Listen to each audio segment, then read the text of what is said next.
Welcome to the I'm Your Friend podcast. I'm your host, Aiden Licker. Thank you so much for tuning in for another exciting episode. This one is a special one because my younger brother, Brendan, was in town, and we decided to have a conversation. First time having one of my brothers on, so that's cool. And it was really fun, and it's a very genuine conversation. Like, if there was no camera and microphones in the room, this would have been the exact conversation we would have had anyway, which is cool. So I like it. There was like no pressure at all, and it was very easy to do. And we just, we talk a lot about growing up and talk about some childhood stories and, the differences in the two of us, because we had such a similar upbringing, only being a year and a half apart. But we're so different. We have, vastly different interests and different personalities. But he's always been my right-hand guy, and we get along, better than anybody probably. So, it was really cool to have him here, and I hope you enjoy the episode. Friendship, for example, is a real gift. It's an insane world. In it there is one sanity, the loyalty of old friends. You're the best friends anybody ever had. Alone, bad, friend, good. Bubba was my best good friend. I had to make sure that he was okay. Friendship and family, these are the things that matter. Can we just become best friends? Yep. Push my friends again and I'll bind you. Thanks, Mike. You're my best friend here. Lose one friend, lose all friends, lose yourself. We ride together, we die together. Bad boys for life. That's what friends are for, right? Friends? Louis, I think this is the beginning of a beautiful friendship. If you're not over here in 15 minutes, you can find a new best friend. You've been saying that since the 5th grade. Yeah, the balaclava thing is interesting that it's become like a fashion statement thing now. But like so many people wear them, but it like scares me. Yeah, but I bet you if you saw a youth wearing one and you said nice balaclava, they'd be like, what the fuck are you talking about? So they call them shiesties? Yeah, Pooh Shiesty. Oh, that's a rapper, right? Yeah. So that's like who started? That's his... Well, he didn't start. I mean, it's just like... Right. Whatever, like, Yeet? No, I don't know what that is. So Yeet always has a different, like... Yeet is a person? Yeet is the GOAT. Tell me more. I don't know what that... So Yeet is a rapper from Portland. Okay. I think he's like Albanian. But he is... It's mumble rap to, like... You have no fucking clue what he's saying, but you love it. Yeah. He's on Drake's album. The most recent one? Papa Di Purja for Fun. Oh, okay. Yeah. I listened to that album once, I think. Oh, it's so good. You think so? I mean, there's a couple songs I like that. I don't know, dude. I've kind of like fallen off of hip hop. There's only like I've been finding it recently, and I think of it because you're like you and Josh are my voice. Yeah. Like you guys are like my birds. You know how in Game of Thrones he's got like his birds or whatever he calls them, right? Does he call them birds? I didn't really watch Game of Thrones. Oh, really? I thought you did. I watched like the last 2 seasons with you. Oh, well, the one dude, no idea what the fuck was going on. Lord Varys, I think his name was, the bald dude. He had the secret guy. He knows all the secrets. Right. Well, Littlefinger had all this. I don't know. One of them, maybe it was Littlefinger. Was he the guy with no dick, the bald one? That's Lord Varys. Yeah, okay. He was a Munich. But I don't know. One of them, I don't really remember. I haven't watched the show in a long time. But one of them had like little birds or something that were just like children that just would like go whisper things in the streets. I remember that. I think I remember that. But anyway, you and Josh are that for hip hop for me. Like when I don't know what's going on, I lean on you guys. Dude, I haven't really been listening to a lot of hip hop that much either. I've been listening to a ton of Zach Bryan. That's like all I listen to now, dude. It's crazy. And I hate country with a passion. But yeah, but he's not country. He's like rejected by the country scene. Yeah, I like southern rock, folky. Like I love Chris Stapleton. Yeah, for sure. Same. But he is country. Yeah, Chris Stapleton more than Zach Bryan for sure. Zach Bryan's just a folk artist with a southern accent. I just love sad music too.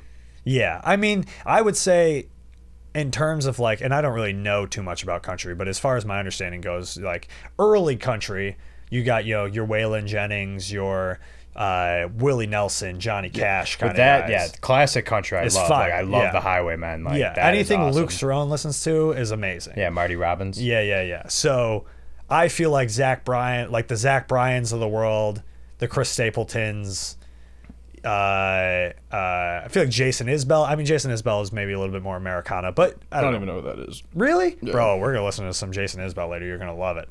But they are more like reminiscent of like that era where it was like writing, they were like sad songs and they were like really like emotional and like ballads. Yeah, rather than just like the, you know, the bubblegum country that became like from like the late 90s. Garth Brooks. Yeah, but Garth Brooks was sick also. He's a murderer though. Yeah, I think so. But yeah, anyway, I haven't listened to a lot of Zach Bryan. I love Casey Musgraves too. I've heard a little bit.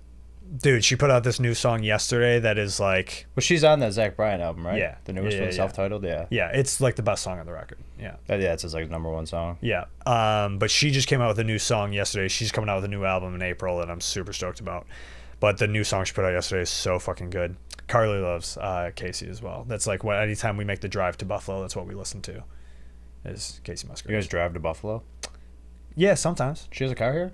No, we rent one and we split it. Oh shit. So me, Carly, and Mackenzie, if we're ever going back to Buffalo for like an event, like when we went back for Grandma's birthday together. I didn't even realize you've been out here that long.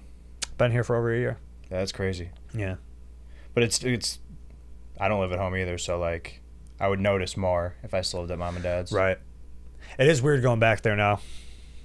And they're like I almost empty hate nesters. Yeah, well, it's like my old room like still kind of looks like my old room, but my stuff's not there. Yeah, mine is. Yours is a brand new. Like, I had to. That was so stupid. What? Having to go. I mean, I get it. She wanted something in there, but like going and getting like a whole entire. Oh, you went and did that? Yeah, from Doug's parents' house. I mean, it's super nice of them, but like, yeah, it's crazy. I was just like, oh yeah, I'll just come over on a Saturday and we'll just go do that. That's so funny that Liam didn't help. Because he lives right. I think he was busy. He was doing something. He's always busy. Fucking Liam. Fucking being a Liam. nurse and whatever. Going to Starbucks and getting his shaken espressos. He's a master nurse. Yeah. Shaken espressos are gas, though. Never had one. They're so good. I just make fun of him for getting them. Have one. Okay. They're so good. I'm sure they I'll are good. like it. But, like, I don't really like Starbucks either. Yeah, it's whatever. Like, I refer to coffee as oil. Just yeah, because it's funny, whatever. But, like, it actually is oil. Like, Starbucks coffee is gross. It's fine. It's hit or miss.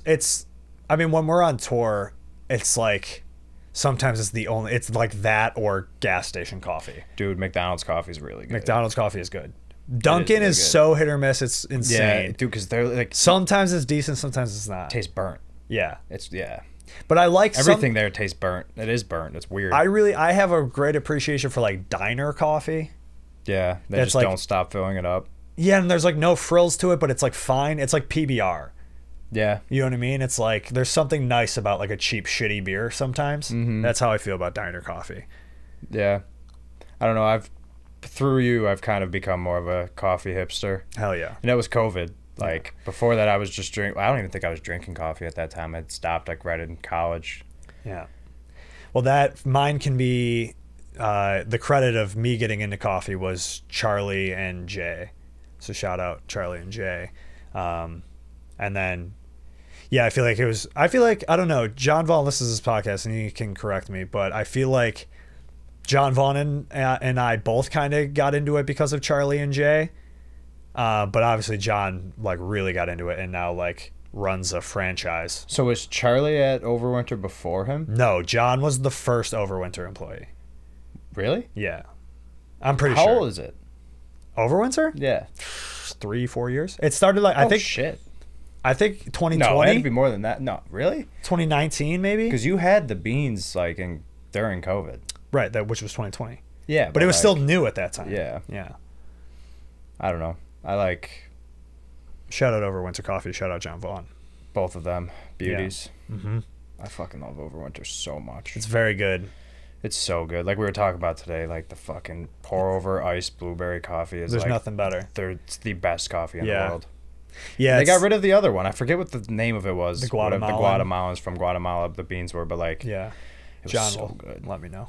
It was so good. I look forward to when this podcast comes out and John Vaughn just texts me his feedback. Yeah. Yeah. I need to know the name of it. I guess it doesn't matter, but I remember I went in maybe there. Maybe he can bring it back. I went... Because the blueberry was gone for a little bit, and really? they brought it back. Yeah. So I was getting it like every single day, And then I walked in the one day, and the girl, like, I didn't even have to order. Like, I walked in, she knew what I wanted, and she was literally like, just like kind of like didn't want to tell me. She's like, so this is going away next week, and I was like, you just broke my fucking heart. Yeah, she knew. Yeah, that's why she approached it so delicately. Yeah, that's crazy. But the blueberries, it's so. I mean, all their coffee's good. Yeah, it is all good. I know. I don't even ask for. Well, now that's cold. I just get hot coffee, but like. Something about that blueberry. There are so many people I know that are like iced coffee year-round people, and I respect it because they like stick to their guns. They're like, I don't give a fuck how cold it is. Like, I'm drinking my iced coffee. Those are people who wear mittens, though. No, I don't think so. I think they're insane people. That's crazy. Yeah, I think a lot of them might be cold plunge people. You know, dude, that shit is crazy. It is nuts. I've never done it. Everyone swears by it. Yeah. Like, well, it's very popular here. My buddy who I work with, he got one for Christmas, and he does it every single morning. Oh, he got one like in his home? Just like one that's just like tub? Yeah. Yeah. And he like does it every single morning. Yeah. He's like a fitness guy. Yeah. So like probably he, like, sleeps real well. Yeah. Probably eats real well. He gets up at like 5:30, does that, goes to the gym. He's like Mark Wahlberg. Pretty much. That is like that will never be me. I can't even take a cold shower. I've tried. I read a article recently. I got an email from like my doctor's office, and they were like, how to keep your skin decent during the winter, you know? And I was like, oh, this is interesting for me because my skin gets itchy as hell. You know what I'm saying? Yeah, I'm itchy year round. I'm itchy right now. And so I read into this, and they're like, don't take hot showers, take like warm showers. And I was like, all right, I can probably do that. And like shorter showers. But the thing is, like, I live in this old ass building, so it's freezing in the floors are cold, you know what I mean? Yeah. So it's like I get up in the morning, my alarm goes off, I get out of my nice cozy bed, it's freezing in my apartment, and then I just want to get in the hot shower, and I just want to stay there forever. It's like a nice blanket, you know? It's the same for me. My apartment's super old. It's a super old house. Yeah. And it's freezing. But we don't really put the heat on. Just save the nickel. I have like no control over this thing. This thing it's actually on right now, but this thing has a mind of its own, and it just works when it wants to, and I respect it. You know? It's much older than I am. I felt it today. We were in here for a few hours, and it was just like sweating or gets chilly. It's fine. Yeah, this is there's really not much. Although in the summer, no matter what, it's just hot in here. I keep the AC pretty much going year round. Anyway, so you're supposed to take like lukewarm showers, and they're supposed to be shorter showers. And then, you know, I bought some unscented, good, like dermatologist recommended lotion, and I'm putting that shit on like every day, and it is helping. Do you still use Dr. Squatch soap? No, lately I've been on Lush body wash, and I got one of these scrubbers. That's like the place in the mall. Yeah, Canadian company. You go in there, it smells really good. Yeah, everybody's gay. Yep. It's super fun. Yeah. There's certain products that I want a gay guy to sell to me. That Lush is absolutely a place I want to walk in. It's like that and like Lululemon. Yeah. Absolutely. Yeah. There's places that it's just like, oh, this is, if I walked in and it was like a very like manly guy being like, this is the soap you want. I'm like, no, absolutely not. Fuck off, Straighty. Yeah, exactly. Fuck those people.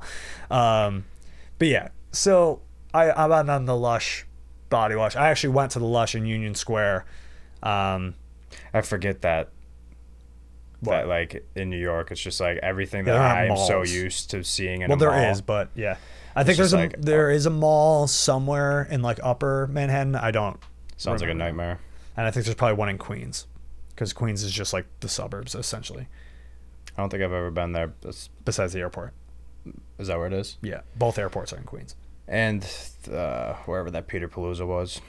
Oh, right. Yeah. I went to a concert on a rooftop in Long Island City, which is in Queens. Dude, I have an account. Oh, they're not my account anymore, but I don't work with that sales rep anymore. And there's a store or something in Long Island City called Long Island City Cleaners, and they go by Lick. Oh, that's pretty sick. I thought that was cool. LICC? LICK. They spell cleaners with a K. Whoa. Yeah. All right, I need to go there. Yeah, I don't even know what it is. I mean, they obviously buy hats, but like, I don't know what kind of store it is or anything. Yeah. There's a huge like, so like I have like East Coast reps and West Coast reps, and like all of the East Coast guys are all in New York. And it's just insane how many stores and little places everywhere just sell hats. and I don't see that anywhere. Yeah, it is a place. There's a lot of merchants, you know. There's a lot Yeah. of little stores that just specialize in certain things, which is crazy because I don't know how any of them are funded. Because it's like there's no way business is that good at a lot of these places, you know. Yeah, they're not buying a ton of units, Yeah, that's fair. but like it's crazy that like so many different places sell hats that I've never heard of. Obviously, I've never been there, but like it's crazy how many different people sell hats outside of like Lids, Fanatics, Dick's. Yeah. Like, it's insane. It's a crazy... Seeing it from the inside is crazy. The hat business. Yeah, because, like, from the outside before I started working there, it's like all... You think Lids. Like, if I was getting a hat, it was either at Lids or on New Era's website. And now it's like everyone and their fucking mom sells hats. It's crazy. It's a crazy business. And they're buying a lot of, like, fucking places you've never heard of, obviously, but, like, businesses you've never heard of who are buying thousands of hats. And they're moving them because they're buying more. And are they are they primarily hat places? That I don't know. Or are they like, oh, you don't, yeah. Well, there's a lot of, like, places like Laux, whatever the fuck it's called. Yeah, just like sporting goods stores. Yeah, a lot of jerseys and... Right. Yeah, so, like, New Era's not in really... We do, like, the jerseys for the Mexican Baseball League, like the professional league in Mexico. Or, it's honestly, I think it's just for one team we do their uniforms. Okay. But, like, it's all... everything else besides jerseys. Hats, hoodies, jackets, sweatpants, shorts, socks, book bags. You're doing all of it. Yeah. Yeah. And there's only a few accounts that like have you ever heard of Alpha Industries? So like have you ever seen Wait. Yes, it's I think that I have. it's the red tag that you keep on, like they do jackets, they do hats, and you keep the red tag on it. That's like Okay. the flair of it. Okay. I think it looks goofy. I would never do that, but it sells. They're like fucking expensive ass jackets, like $200 some jackets. I feel like that's not that expensive for a jacket compared to what I've seen. Well, yeah, I mean, yeah, for like a luxury brand jacket. Right. But this is like, I mean, When Ken's was working for that company and she hooked me up with one of those jackets, I got the jacket. She gave me like my winter jacket. It's hanging up over there for free, but it's like a $600 jacket or some shit. that's crazy. Yeah. I mean, like snowboarding jackets, like my like right. Burton It's supposed to be like a was, down jacket. Like 240. down jackets are always insane. Yeah. Like those, you see them around. Everybody in New York's got those Canada Goose. Go to Toronto, bro. Everybody's got them. Every single person walking in the street in Toronto is wearing Canada Goose, and those are expensive fucking jackets. Dude, everybody's got them here. Like the homeless people got them. It's great, dude. I saw the funniest fucking thing today, and there's probably something natural here, but like, I saw this dude. He had a sidewalk set up like a bedroom. Yeah. And he was laying in his bed on an iPhone. And I was like, that's the craziest fucking thing I've ever seen. Yeah, well, you see, they got these around the city. They have these little like stands. I don't even know what to call them, but they're like these things in the ground that are like you can like charge your phone in them, and it's also like you can call like a resources line for like the bus or something. I actually don't know what it's for, but I see people at it like talking to it all the time. But you see like homeless people like charging their phones there. Who's paying for that? Who's paying for their plan? I don't know. How's that Maybe work it's if you a don't have prepaid a thing. home? Yeah, it probably is prepaid. Yeah. I mean, Cricket sells iPhones. Right. I mean, you can get, dude, they're coming out with new iPhones every year, and then people are trading in, and then it all just cycles down. You know what I mean? So it's like they probably just have like an iPhone 7 that you can get for pennies on the dollar. Bro, I work with a dude who has an iPhone 5 with an OtterBox on it. That's crazy. It's nuts. It's like a tiny little fucking phone. Yeah. With the thick ass, like dirty OtterBox. You ever have an OtterBox? Like, yeah, it's got like the screen cover on it. And it gets so dirty. Yeah. Like this dude. How old is he? He's in his early 30s, I think. Damn, that's wild. Yeah. Yeah, people are, I don't know. Well, I don't know. It's cool now with like the iPhone because there's a bunch of laws being passed in Europe. Like the EU, the European Union, is like cracking down at a bunch of stuff with the iPhones, with Apple. Ray Rushbolt. I took a class called European Union with Ray Rushbolt. Oh, really? Yeah, I took every class he offered. Yeah, he was a really easy teacher, and he was a good guy. Great guy. Yeah. Anyway, the European Union is like cracking down on Apple for a bunch of stuff, which is great, and it's benefiting the rest of the world, because now Apple's just like, well, we're not just going to do this for one country, so we'll just do it everywhere. Yeah. But the European Union enacted these like right to repair laws. So basically, like, you know, previously it was like very sketchy to get your phone fixed because it was like, you know, you would like void the warranty or whatever, and you're just like doing whatever. But now, like in Europe or anywhere in general, yeah, because you like couldn't, if you opened your phone and you weren't taking it into an Apple store, it was like would void the warranty and like you were like screwed or whatever. And now they have these right to repair laws where like basically it's like you are buying the phone, so you have the right, you own it. Yeah, so you can open it up and like fix it, whatever. So now like authorized like that are like third party repair people can like, you know, so basically like you can replace your battery and stuff. So like your phone, you can buy an iPhone now and just make it last forever, because like anytime anything like a car. Yeah. Like anytime something goes wrong, you can just fix it. You know what I mean? You can get anything replaced, and like I didn't know that. Yeah. So that's I remember that. Like, I mean, they got like U-Break and iFix and all those kinds of that's what I was gonna stands, say. but I feel like I don't think those were technically operating like.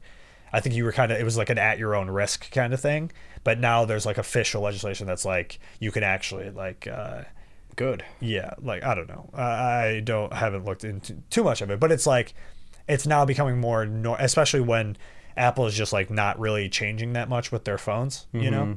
Like every few years there's like significant improvements, but like whatever. And that's why it's kind of so funny that like a lot of these carriers now have like plans that are, you can do like the new iPhone every year plan, and you pay like extra fees to just get the new iPhone every year, and it's like such a waste. Yeah, I didn't even know that. Yeah, it's so dumb. A younger me would have loved it. You know what I mean? Yeah, I remember the I think that was the 4. The 4 changed was a game changer. Well, you crack your screen, you could replace it. Yeah, that was your business. My business specifically. Yeah. Well, like, me and Standy were doing that. Yeah, so you can like. We had like a whole shop running in his basement with high school, and we were like customizing people's. Yeah, I remember. I think Dave had like the black button with the white. Thing, like the white front. Yeah. But that now it's like there's like you can't even get the fucking thing off, and it doesn't crack anymore, so you don't need to. Yeah. And you can get more. I don't have a case or a screen protector on my phone because I don't have a screen protector, but I have a case. I've dropped it a few times. I've got some like little nicks around the edges and stuff, but like it's totally that doesn't bother me. Yeah, no, not at all. And I love. You got nicks on the titanium? Yeah, it's very. You can't even like notice it. Like if you look real close. Yeah, it's like barely anything, but I just love the feel of it and how it looks without a case, so I just rock with it. But see, that's the best. Like I like, but it just feels naked and it feels wrong. Well, yeah, it feels so wrong. I can't do it, and it doesn't sit evenly because the camera does pops drive out. me nuts. Yeah, that it like sits with a little bump. But with the case, it doesn't do that. Well, of course, yeah. They did that on purpose. I don't know if they did it on purpose, but I think it just made sense that they were like the only way we can have really good cameras on here is if we cause this significant bump, and they're like, but we can just remedy that with a case that everybody's going to get anyway. So I don't know if it was like an on-purpose thing. Like I don't think they purposely designed it to be like so that you buy a case, you know? You know those cases with like the white circle on the back? Yeah. Is that an Apple case? So that's MagSafe. This is all. Nobody's going to care about this. Well, maybe they will. Maybe people who don't know a lot about this will want to hear this, so we can keep talking about it. MagSafe is a thing in the new iPhones that is like, on like the MacBooks, like some of the older MacBooks and the newer ones, there was a little bit of time where they didn't have them, but the charger was magnetized. Yeah. That was called MagSafe. Yes. So that's MagSafe. So it's basically like a secure connection, and it causes better charging. So they... in the iPhone 10, they came out with wireless charging, and then I don't know which one it was, but they came out with MagSafe. So there's like a circular magnet underneath here that like there are MagSafe chargers that will perfectly line up to it, and you can wirelessly charge it and it'll charge really fast. So like any of the ones you see that have the circle on the back, that means it's a MagSafe case, and that means like you can put MagSafe chargers or MagSafe accessories on it. That's crazy. I know nothing about any technology. Welcome to Aiden's Nerd Hour. I'm Aiden. Yeah. That's the biggest loss, you leaving Buffalo. Because now it's like, oh, I can call Aiden, and you're just like, oh. I don't know how to fix that. No idea. It's been really freeing for me, if I'm being honest. I believe it, man. Because Mom and Dad said they spent an hour at Grandma's trying to fix her printer. And she ended up fixing herself. Yo, Grandma's really good with tech. It's crazy. Like she's just a beast overall. She is. Shout out grandma. But for real, like when she would call me and I would go over there to like fix whatever her issue was, she had tried like everything I would have tried. Yeah. You know, like she's like, I went through the steps to like try to resolve this. And I'm like, Grandma, you did great. You know what I mean? And usually that's like what sucks is that sometimes it feels like, oh, I'm just going over to my grandma's house because she can't figure out how to fix something. And it seems like, oh, it'll be a super easy fix. But it's like, well, grandma already tried everything I would try. Yeah. So it's like actually fucked, you know? Yeah, she is good. But yeah, it was very stressful. I mean, not very stressful, but it was just kind of annoying. It was a lot. I could tell it was annoying. I would fucking hate that. Dude, it was just like, I just lived at mom and dad's house and I was just like their little tech guy. I was just like, yeah, I mean, but you also kind of brought it on yourself making it a smart house. That stuff all works though. It's never that stuff. Yeah. I made that foolproof. Okay. I made it so that when they show up at the door, it unlocks for them. Yeah. And they can tell Alexa anything, and it does it. That's true. You know what I mean? And whenever that stuff, like one time, like Dad couldn't get the TV to turn on with his voice, so he had to use the remote. God forbid, you know. And I was able to fix it like remotely because I have all the apps on my phone that I can like remote in and fix anything. See, I don't even have a remote. I gotta stand up in the old-fashioned way. Yeah, you got that old ass fucking TV. I mean, it is old, but it's definitely was ahead of its time. Yeah, for sure. It's a Panasonic Plasma. Those were like the best. It actually warms my apartment. Yeah, it gets really hot. Dude, your electric bill is probably actually crazy from that TV. You think so? Yeah. Plasma TVs use a bunch of power. It's a nice TV. Yeah. Those are not energy efficient at all. You know how when you buy like appliances and shit now, they all got like that yellow, I don't know, 5-star or something. It's like a yellow sticker on it. And it's like energy efficient. I forget what it's called. But like, yeah, though that TV was pre that. So like Roger. All these TVs now, like the newer TVs and monitors, all of that shit, like it's all like uses significantly less power. But that TV that you have absolutely is using a fuck ton of power. That would make sense. Our bills are... That TV's from like 2007. But all right, so here's the thing. So COVID. Yeah. COVID hit. So right before COVID, I got a huge commission check from work. Right. Way bigger than I would ever see. Right. At that job. Yeah. And then I'm just collecting unemployment checks. Mm-hmm. And all of a sudden I have all this money and I'm spending it on shit I don't need, but I needed a TV. Yeah. But didn't you get that TV from Danny? He literally was like, you can just have mine. Yeah. And I was like, oh. My first TV was a TV Danny gave me as well, but that was an old TV. Well, we had that TV in our room when we shared a room in 2011. Which one? The one that I had or the one that I have now? Really? Yeah. It was that one, not the one that I had. No, it's the one. No, when me and Danny shared a room. Well, because that was when he moved back in. Yeah. Yeah, when did I get it? None of that matters. But yeah, that's an old TV. I like it. All right. I mean, you can do whatever you want. I'm just saying. I mean, I can't afford to get a new TV anytime soon, but that's good to know. I didn't know that. Yeah. Just our bills are kind of high. Yeah, that TV is probably using a lot of power, especially if you're watching it a lot. Because we don't even use... We literally, like, our apartment is set at, like, 62 year-round. Do you have electric gas? Yeah. So you don't have, like, actual heat? It's all electric heat? I actually don't know. Okay. That's crazy. It just turns on. Yeah. Yeah. Anyway, yeah, when I don't know, it was so annoying being, like, the tech guy. And it was also, like, Mom always, like, pushed that on me, that she was like, you got to go work with... Mom literally thought I was Steve Jobs. Yeah. And it's like, Mom, I'm really not that smart. I just, like, know a little bit more than you do. You could maneuver... This. Well, it goes back to you being able to use the computer at a young age. Windows 98, I figured out when I was a toddler. Yeah. So, like, I'm a little bit you were the whiz kid. Yeah. I did win the Computer Whiz Kid Award in kindergarten. That is so perfect of our personalities of the awards we won in fucking pre-K. Yeah, you got the Siesta Award. Yeah. Yeah, because you slept sleepy boy. You're a sleepy boy, and I'm a nerdy boy. I went too early, though. I was young. I do think a thing I think about a lot about us that I think is so funny is we had basically the same childhood. Yeah. We're a year and a half apart. We were originally... You don't remember... Do you remember us being in the cribs? Because I do. That's like my earliest memories. I think...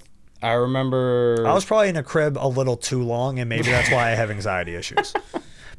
I just realized that just now. This is a live breaking thing I have figured out. I don't remember that. I do, and maybe this is why I was left in the... I don't think anyone remembers being in a crib, so that's kind of nuts. No, my earliest memories are being in the crib. I remember one of my earliest memories is waking up in the middle of the night But you're in the crib on the other side of the room because originally we were in the room that David Danny eventually moved into in South Buffalo before we moved in with Liam. But I remember the beds we had in there. We didn't have beds in there. But we had beds in there. Nuh-uh. Guarantee it. They were cribs. They were not fucking cribs. What do you mean? They were beds. We had beds in there before we switched and shared. Before we shared the full? Yeah. Okay, so maybe that's what I'm thinking. Maybe that's the memory. I remember convoluting the having memory. beds in there, and then there's a memory in my head of me waking up in the middle of the night and I'm in a crib. That's fucking crazy. That's fucked up. You shouldn't have memories of yourself in a crib. Maybe I am Steve Jobs. Was he babied? No, but he's really smart. Maybe that means I'm really smart. Or maybe I just haven't been living up to my potential. Maybe my ADHD has been holding me back. I have a theory about that as well. Yeah. Anyway, so, damn. Yeah, because in my head, we went from... So here's what I was just thinking, is that we were both in cribs, and Mom just kept me in a crib until you didn't have to be in a crib, and then we moved into the other room. Yeah. But we had beds? Yeah, we definitely had beds, because as soon as we moved into the full... we got rid of those beds? Dave and Danny got the beds with the... Right, with the drawers on that them. you and I eventually got. Yes, and then I had both. So what beds what were the beds that we had? I don't like remember. Shitty twin beds. We were poor. Yeah. Yeah. I love telling people that. That we were poor? Yeah. Like I was We weren't poor, but no, like... there was just too many of us. That's exactly what it was. Yeah. Mom and Dad were doing fine. They just kept having children. Like, we didn't go to Disney. We didn't go on... We went to Hershey Park. That was our first vacation, was Hershey Park when I was 8. Yeah, I was super young. Yeah. And Hershey Park is not... I don't think Hershey Park's very expensive. Do you remember 9/11? Yeah. I do and I don't. I remember it very vividly. I remember it was like my first day of kindergarten. I was 6, so... The first time around in kindergarten. It wasn't your first day. Well, maybe. I guess Dude, maybe it was like one of the first days. I mean, yeah. And I remember they frantically sent us home. Yeah. And I was kind of like, oh, kindergarten's kind of sick. Just go home sometimes. Yeah, fine. Right. I'll do this It just again. set a precedent that you're like, damn, these people just kind of freaked out and let me leave. Yeah, maybe I should just get to go back to bed. Maybe I should because it was at like 9:30 in the morning. Yeah. What happened? Maybe I should just stay an extra year in kindergarten. Maybe Yeah. this will happen again. I was praying for another 9/11, to be honest. Dude, you know what's funny about? Well, not funny, but like a thing I've noticed about, and this obviously makes sense, but in New York, like 9/11 jokes here do not. They don't slap. For lack of a better term, they do not fly. Comedy. But no, it is. It's funny, man. Sometimes, like, I don't know, and maybe it's just because I feel like 9/11 jokes are so normal everywhere else, and like on the internet and everything. But like when I say them here, like people are like, and then my boss actually like told me her like 9/11 story. So that's different. Yeah, and it was like, and I was like, God damn, like that's kind of. It's insanely traumatic, and like we were just children, you know what I mean, and we were not here. Yeah, we were on the other side of the state, you know. So it's like, it's easy to like, I don't know, tragedy plus time equals comedy and all that. But like, yeah, but then when you hear a story of like someone who was like, oh, I was here. Yeah, it's like fucking hey, you know, it's very heavy. I wonder if people like, in other tragedies, like a school shooting somewhere. Because it happens so often that you can joke about it. Well, that's the whole thing with comedy in general. Is it's like, well, now they got those commercials. They made Wanda Sykes look like the fucking devil. For what? So it shows a bunch of comics like telling jokes about school shooters, and it's basically like, oh, like there's nothing to joke about. Yeah, see, that's, I don't know. Obviously, I have like a comedian brain, and I very much subscribe to the idea that there's no topic you can't joke about. Yeah. You know what I mean? It's just finding the right way to joke about it. And I like Anthony Jeselnik's take on it, which is like, he's like, listen, I'm not trying to make you sad. Yeah. I'm trying to make you laugh. Yeah. He's like, I'm trying to make you laugh at something you should not laugh at. Like, that's my challenge, is let's take something that makes all of us upset and find the humor in it. You know what I mean? Which does exist for everything, whether you like it or not. Like, maybe not for you, maybe you have personal ties to something, but something that you don't have personal ties to, like everybody has something that is like you can make a joke about a dark subject, and if it doesn't personally affect you, you're probably going to laugh at it if it's the right joke. That's what I'm saying, is like, yeah. I don't have much trauma. I don't get offended by anything. Mm-hmm. So like I can laugh at pretty much everything without any personal feelings getting into it. Yeah. Which is a privilege to have. Well, yeah. For sure. I'm a straight white man. Yeah, from exactly. the suburbs. Right. And that's my whole thing with like, anytime I do say this, it's like, all right, listen, I also understand where I'm coming from with like this idea, but I still think there's truth to it. And like, yeah, the idea of being like taking a bunch of clips out of context of people laughing at this horrible thing. Exactly. Yeah. Because you can do that with anything. That's everything on like fucking social media. Yeah. Shit getting taken out of context and people get on their fucking soapbox and Yeah. Well, dude, that's the whole thing. I was talking to my friend Tony about this the other day with Shane Gillis hosting SNL, right? And people are all on the internet. There's a bunch of people freaking out about it because, you know, he was originally fired from SNL because, and this is the thing that drives me nuts, is what it keeps referring to as he made anti-Asian comments. And it's like, no, he wasn't commenting on anything. He made a bad joke. Yeah. That was like an offensive joke. Yeah. He wasn't taking a stance on anything. You know what I mean? He wasn't spreading hate. Right. He used the term, a slur for Asian people in a joke when he was a younger comic that resurfaced, and he fully was like, yeah, that was fucked up of me to do, and like this reaction is warranted. He didn't take the stance of like, oh, PC, like whatever. Yeah. And then fully like had to start from the like worked his ass off as a comic, right? Which to work his way up to get SNL. To do all of that is like insane work. Then to get fired immediately and be back on your ass. And then worked his way up again to be like the biggest comic in the world. He is, in my opinion, the best comic working right now. I agree. He had the best special of 2023 in my opinion. And I think he fully, and like, yeah, he owned up to it. And he was like, I acknowledge it. This is fair. This is fair that I'm facing repercussions of this. I didn't even know, because I didn't even hear the joke. I don't even know what he said. It was on a podcast, right? It was on Matt and Shane. Okay. Yeah. And he like was basically like doing a character about Chinatown and made, you know, said a slur about Chinese people, you know, which is, and he fully admits, he's like, yeah, I shouldn't have done that, whatever, you know what I mean? And how much time passed when it resurfaced? 2 years. It was 2 years after he had done it, or after the podcast aired or whatever. Okay. And so the whole thing is like, he admitted to it and was like, yes, I fully accept these repercussions for that. That's fair. It sucks that I'm losing this job, but like I get it. Yeah. You know what I mean? I fully understand. And the whole thing was that they were using Bo and Yang, because him and Bo and Yang got hired at the same time. Bo and Yang was the first Asian cast member, I think. And you know, so people were like, well, how are we going to praise SNL for being progressive, but then they hire this guy who makes these anti-Asian quote unquote comments, whatever. But then yeah, but then there's this whole thing of like Bowen reached out to Shane afterwards and was like, I don't think you should have gotten fired. Like, I get it. Like, you know, especially on a podcast, it's like sometimes you're just riffing, and like comedy is like trying to push the boundaries. Yeah. You know? Those are the best comics. Yeah. So it's like, and you have to find where it works and where it doesn't, and it takes testing and fucking up and making the wrong joke to get there. You know what I mean? Yeah. And none of this is me defending saying that, but it's just like, I don't know. So anyway, so he does all this, has to start from the beginning again after like getting quote unquote canceled, and then works his way back up on his own, becomes this amazing like comic that, you know, puts out 2 incredible specials. SNL asked for him to come back after like having a redemption arc, and now all these people online again are like, he's a racist, he's a homophobe. It's like, no, he isn't. I mean, I haven't even seen any of that either. It's just so. But then you also have people on the other side of it that are like, oh, Bo and Yang's gonna be shaking in his boots and Shane's gonna fucking stomp all over him and like whatever. And it's like, what the fuck? Yeah, and it's like, hey, everybody on either side of this, shut the fuck up. Yeah. Like, can we just let funny people be funny and like let people be able to redeem themselves?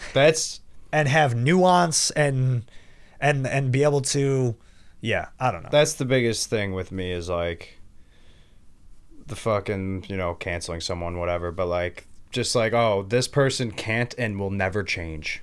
They'll never learn from their mistakes because they're a bad person. Right. And I would never want someone to label me of something bad I tweeted when I was 15. Dude, I used to post especially like whatever came to my mind, I put on Twitter. Yeah, and especially like people of our age that, you know, are like the young millennial, older Gen Z era of like where we like grew up with social media, and like, dude, when like MySpace, let's even skip ahead, when Twitter first came out, it was the wild fucking west. Yeah. It was like there were no rules, anything goes. There was nothing, and like so everybody was just, and we were also like 12. Yeah. You know what I mean? Like super young. You ever talk to a 12-year-old?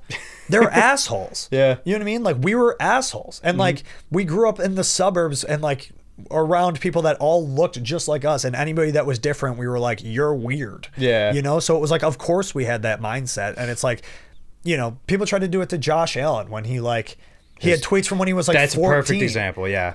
I mean, obviously nothing came from it because most people were like, this is the dumbest. He was a 14-year-old kid tweeting rap lyrics, you know? Yeah. And like, whatever, like just, yeah, really dumb shit. And yeah, I don't fuck with that.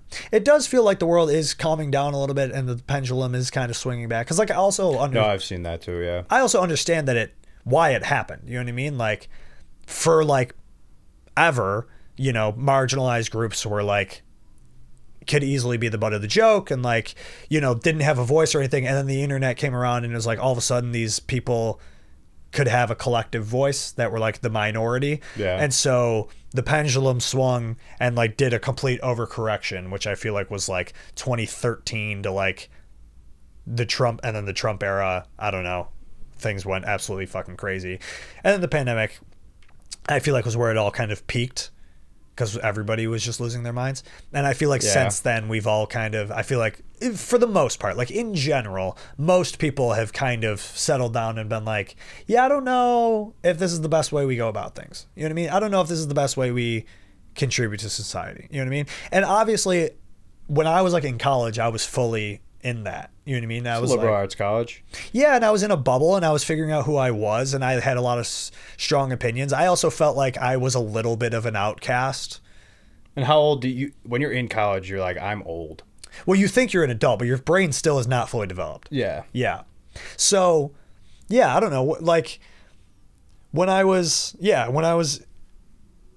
in college, like I said, I felt like a little bit of an outcast. So I felt this little bit of like rebellion and like felt the need to like defend the voiceless or whatever. So like I went a little deep into it, you know what I mean? And we get angry and lash out at people over like PC shit or whatever. And it was like, cause I was young and impressionable and like was in this like bubble and was angry at the world and myself. I didn't know who I was and like had a lot of insecurities to work on. So it was like, it was a lot of overcorrecting. And now I've grown on from that. And now when I see people doing it, I'm like, oh, I get it. You're 21. Yeah. I get it.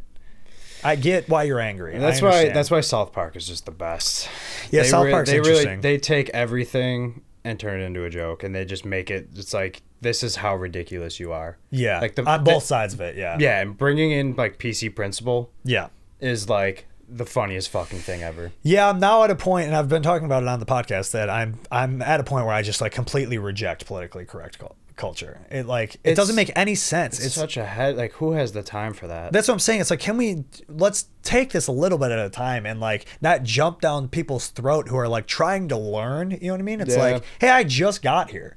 You know what I mean? Like, give people a chance to catch up. You know, like some guy who like is in the middle of bumfuck nowhere America, you know, that like they know one lifestyle, they know one thing. Right, exactly. They've never seen a trans person in the world and don't really even know what pronouns are.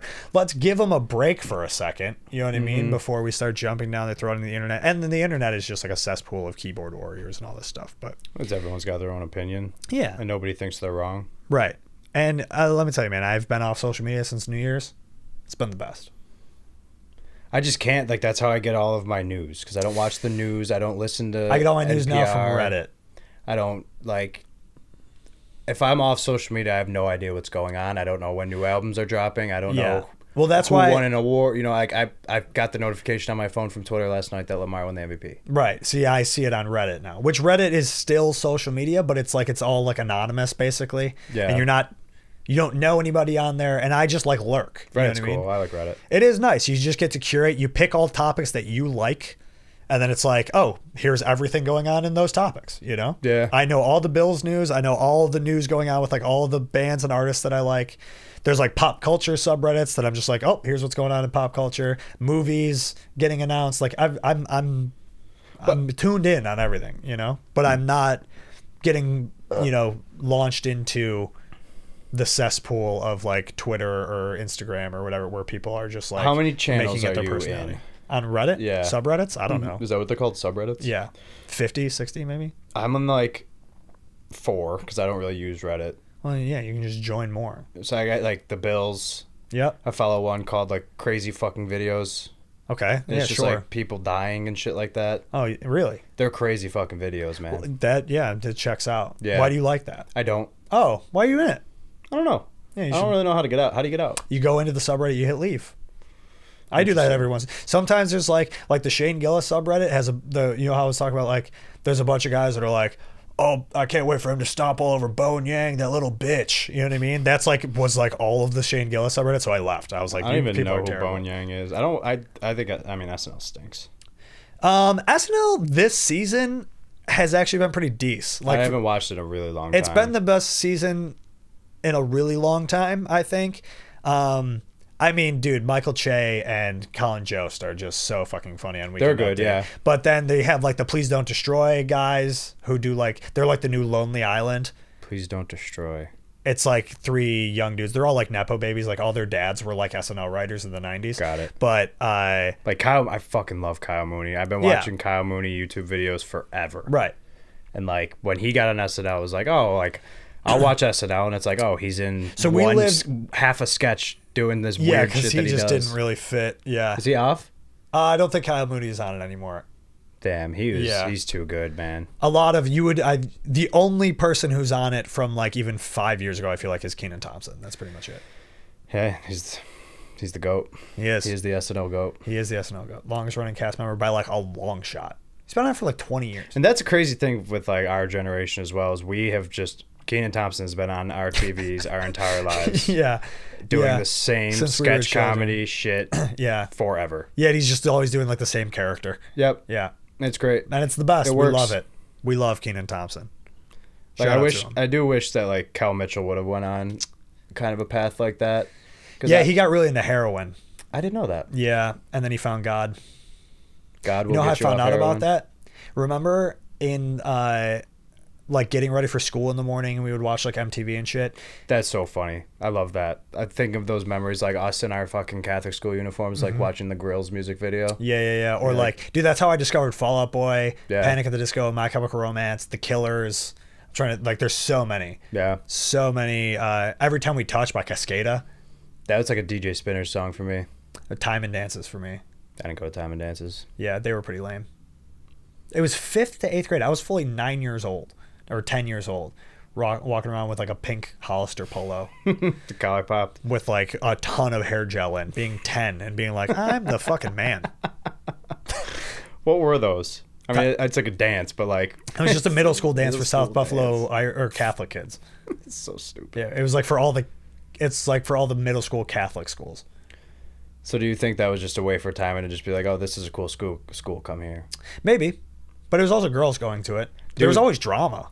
They have their freshman class is like the biggest freshman class since like the last like 25, 30 years. At Timon? Yeah. Why?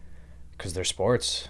Oh, okay. Like I don't know what changed, but like, I mean, when we were in high school, they were like a top 10 lacrosse high school in the country.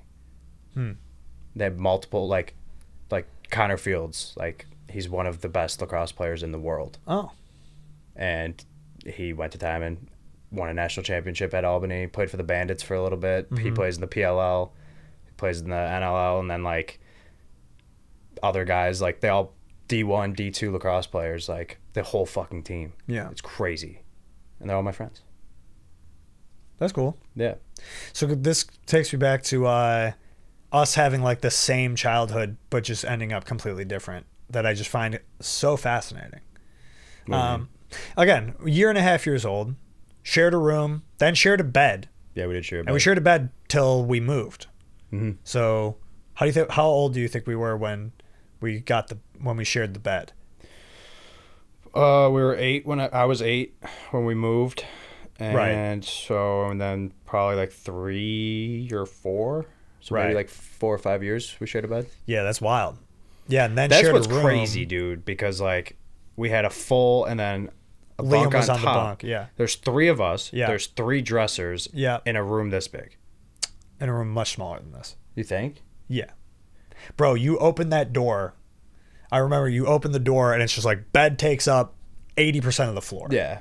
And then dresser, dresser, dresser. And then that tiny little closet, which is probably the same size as this closet. But yeah. Such a crazy thing, man. Yep. Yeah, and we had that little VCR TV that's Yep. now in the basement of Mom and Dad's. But that was, yeah. And we would turn it on and put on MTV. But what I was going to say is that when we would watch MTV, sometimes in the morning, on for some reason, it was probably an accident just flipping through channels, ABC Family would play the 700 Club, which was like a Christian talk show. I don't remember that. It was like never, you would see it in the guide, and like sometimes if we were like watching something like ABC Family or something at night and fell asleep, and then the next morning it was just on, and it was just this like Christian talk show, and Kel Mitchell was on there once, and I was like, oh my God, it's Kel. And he was talking about like being addicted to heroin and then finding God. Oh my God, so that must have been forever ago. What do you mean? That he started doing heroin. Yeah, we would like post all that like immediately. Yeah. Like after Keenan and Kel. Yeah. How old were they? I They'd don't be know, super late teens, young. early 20s probably. That's crazy. Yeah. Such a crazy thing I'll never understand. Like, Young fame? no, just getting into hard drugs. I mean, I guess it I think goes it's with young fame. trauma, Yeah. and it's an escape, I guess. But like, I don't know, man. Yeah. That's just something I'll never understand. Yeah, it definitely is a trauma thing. Mental illness. Yeah, I don't know. I think it starts. I think people just have addictive personalities that I Yeah. think comes from trauma, and they start with one. You know what I mean? Like when they talk about like marijuana being a gateway drug, like for some people, probably. You know what I mean? It depends. If you're like a person with a lot of trauma and you're smoking weed, and it's like you're smoking weed to like cure your wounds, you know what I mean? Like it filled the void, and then it's not filling the void anymore, so you need something a little bit stronger, you know? Like if you're doing it, if you're abusing drugs to like, you know, That makes sense. take the pain away. Because like I smoked weed to laugh. Yeah, we smoked weed because it was fun. Yeah, just giggle Yeah. and just chill Right. out. And like I had anxiety, and it like helped with my anxiety. Sometimes it made it worse. Yeah, remember when we ate those jellies? Tell that story all the time. That was the only that was one time I That almost was I mean, those were like 25 milligrams. yeah. Yeah. And some like you got people like Joey Diaz will eat fucking 200 Dude, milligrams. our and go cousin on a Kristen is like, I'm pretty sure Kristen will do like 100 milligram edibles. plane. Dude, she told me I could be exaggerating, but she took like a 300? Dude, she took like 1,000 milligram edible or something. It couldn't have been that. Bro, much. I do 5 and I'm set. I do 10 and I hate it. 10 is a lot. 10 is like, if I'm doing 10, it's because I want to get super high. Yeah, But I don't know. 5 is I just good. don't like edibles at all. I like, dude, a 5er all day. I'll do a 5er before we go out tonight, and I'll be chilling. I'll have a good time. Yeah, I don't know. I'm too tired to do that. That's fair. I haven't gotten any sleep this week. I've just Yeah. been fucking drinking beers all week. Yeah, I know. We saw each other Tuesday and then just today, Friday. Yeah. So you had just 2 days of just a I had bender, a essentially. crazy week this week. Yeah. It was cool. I learned a lot, but it was a lot of drinking. Yeah. It was like, It's a drinking city, yeah, as most are. it was cool. A lot of people complain about that here. Like you see it in like some of the like the New York City Reddits and stuff, or like on social media. People will be like, "Is there anything to do in New York City besides just like going out and drinking?" And it's like, yeah, this is one of the only places that there is more to do than that. Just go Like, outside, touch grass. Right. Everywhere else in this country, there's not much else to do than that. Buffalo. Right. Like, what else are you gonna do besides go out and drink in Buffalo? You know, Yeah. there's a few things. But in New York, it's like there's so much. You can do so many things besides going out and drinking. It's just what I think most people are probably doing. It's fun. It's easy. I don't even know if it's most people, actually. But it does seem like a lot. Yeah. It's just such an easy way to socialize. Yeah. And that's the best way to do it, in my opinion. I mean, In our culture. yeah. Yeah. Like, I built a lot of relationships this week Yeah. through drinking. Yeah. It is. It's funny how, like, when people talk about, I don't know, like, white people have no culture, or like America has no culture or whatever. And it's like, well, it's not cool culture, but like we have a culture. Yeah. Everybody has a culture. You know what I mean? It's like, it's not, you know, we were the oppressors, but like oppressors can have culture. It's just not great. And most of it's stolen. but it's Yeah. there. You Yeah. know? But yeah, American culture. We go drinking. You know, I was reading something about. It is crazy how like much of advertising is like alcohol, pharmaceuticals, and now like gambling. Pharmaceutical thing, like that's like from One the of- outside looking in, like a country that has free healthcare. Yeah. Like that's got to. I'm pretty sure it's only us in the UK. Even though the UK has free healthcare, I'm pretty sure they allow for advertising of pharmaceuticals. I'm pretty sure. Interesting. Because it's us and one other country. But yeah, everywhere else does not have that. Yeah. Sky Rizzy. What?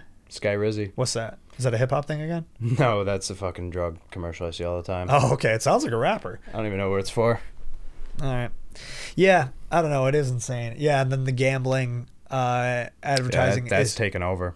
It's crazy because it's like we're in the early stages of it and it's like all unregulated. All that part of it is unregulated, so they're just like trying to get, and there's like the, they just throw in like the fine print at the end of it that's just like, if you have a gambling problem, you should call blah blah blah blah blah. 1-800-GAMBLER. Yeah.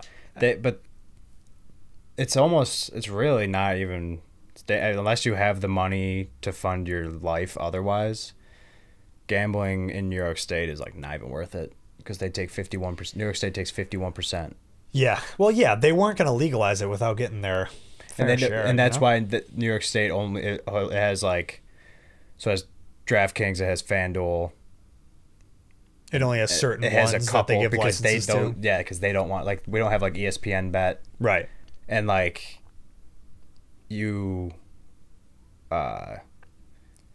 like places like Ohio. Ohio has like every single app. Yeah. And they take 30%. Right.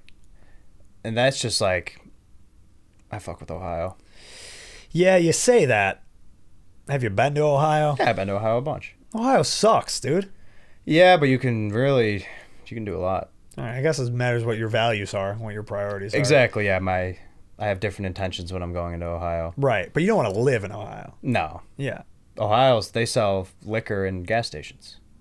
That's fine with me. I have That's no cool. problem with that. Gambling, but they drinking. Actually, I don't know. Pretty this cool about spot. A lot of people, like, in New York, you can get beer at grocery stores. Yeah. But in other parts of the country, you have to go to a beer store. Pennsylvania. Yeah. Actually, I think they just changed that in Pennsylvania. But some places have wine and liquor in grocery stores, and we don't here. Yeah. Why? What's the difference between having beer at a grocery store? You know what I mean? Like, I can go to Wegmans and get a case of White Claw, but then I have to go to the liquor store to get a case of High Noons. Why? Yeah, that is shot. That's what turns me off of High Noons. Is I don't feel like going to a liquor store. Right. I'd rather just go to a gas station. I had High Noons once, literally once. And you've never had another one like. I had more than one. I bought. No, but like on another occasion. You were correct. I bought a case of them on New Year's. They're crazy expensive. Yes, I bought a case of them on New Year's going into 2022. And I drank all of them, and I had like a breakdown. And they fuck you up. I blacked out and had a full like breakdown in the middle of Allen Street. I remember that. Yeah, I wasn't there, but I remember you telling me about. Yeah, that. so I didn't drink High Noons anymore. Like I remember, I went to a liquor store. They're too good. They're delicious. Yeah, you have to drink. Then that's why I just like. I mean, I'm not drinking right now. Still going strong, but I eventually got to a point where I was like, okay, I'm only drinking beer for the most part. I'll do like a cocktail with dinner, or like maybe like I could do like a bottle of wine. No more shots. No, I don't fuck with shots. I ruled shots out of my life, and I ruled out seltzers. I had to. Yeah. Because they taste too good. Well, shots just always push me over the edge. It always leads to me throwing up and being like way too fucked up. Mm-hmm. And then seltzers just taste too good, and I forget that I'm drinking. Then I drink like 12 of them. That's why I love like over the summer when like Liam will come over with his Yeti cooler full of High Noons or Claws or something. Then his eyes are like this. Yeah. Like, oh fuck, Liam's had a million High Noons. It is funny when Liam gets drunk because he doesn't do it very often, and then when he is, he's just a silly boy. It's awesome. Yeah, in New Orleans when he had to drink, him and Zach were like racing. Remember we went to what was that restaurant?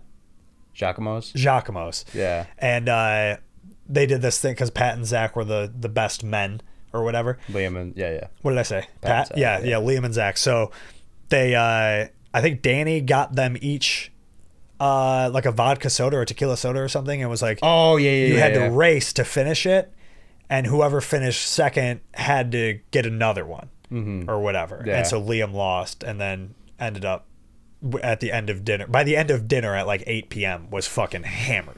That And was like the best dinner ever. It was They really put us fun. in the private room, and we were just being so and we obnoxious. were loud, and there's windows and people That was- sitting on the other side of the windows. That was such a fun bachelor party. it. Really, that's the only bachelor party I've ever been on. And going into that bachelor party, I was like, so like, God, I'm not gonna have a good time. It's so much fun. It was the best. It was a ton of fun. It was hard not to have fun.